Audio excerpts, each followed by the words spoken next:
Minister of Education Honorable Jeffrey Hanley provided an update to Cabinet on the ongoing work to renovate the Edgar T. Morris Primary School for the official merger with the Estridge Primary School.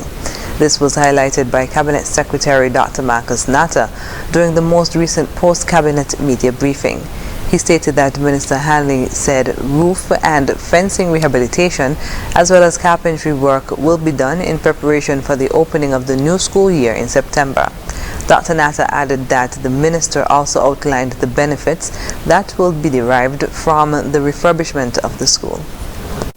Dr. Hanley noted that the refurbishments will enable the Edgar T. Morris Primary to improve school safety and security measures in keeping with the National Safe School Program coordinated by the Ministry of Education with support from the Caribbean Disaster Emergency Management Agency, CDEMA.